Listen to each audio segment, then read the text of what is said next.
Ce sont les dernières de la saison. Des roses centifolia ou roses de mai, la fleur emblématique de Grasse. La récolte du matin est bonne, les cueilleurs sont à court de sacs. On installe une ficelle pour pouvoir fermer le sac. Parce que comme on les charge très fort, il faut que les sacs soient pleins. Tenez, un sac. Antoine Leclé est le chef d'orchestre du lieu. 4 hectares de restanques et de pierres sèches rachetés et rénovés par Lancôme. Le domaine de la rose, c'est le nom que la marque a choisi pour son site.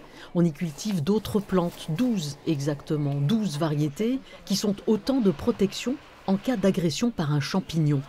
L'attaque de ce champignon sera différée sur les autres parcelles, parce que ce ne sera pas immédiat.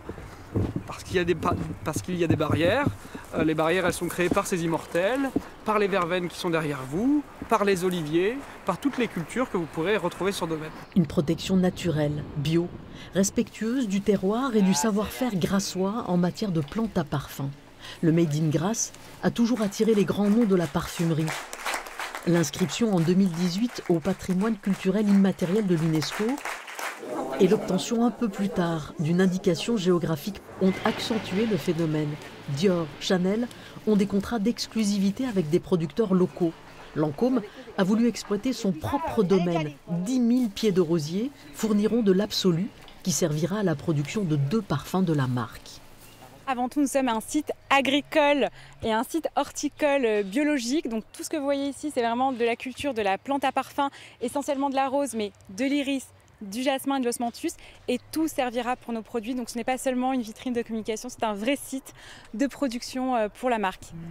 4 km plus au sud, au Plan de Grasse, on cultive aussi des roses centifolia. Tu peux voir, elles sentent malgré la pluie.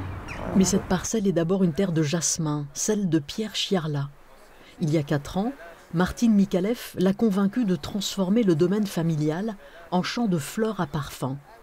Elle a conclu avec lui un contrat d'exclusivité, comme le font les grandes maisons, mais à sa propre échelle, du haut de gamme, artisanal. On fait partie des parfums de niche, donc c'est vraiment un segment très exclusif. Donc on est vraiment très attaché à la qualité avant tout et à l'exclusivité. Et donc aux petites quantités, mais vraiment les produits du terroir.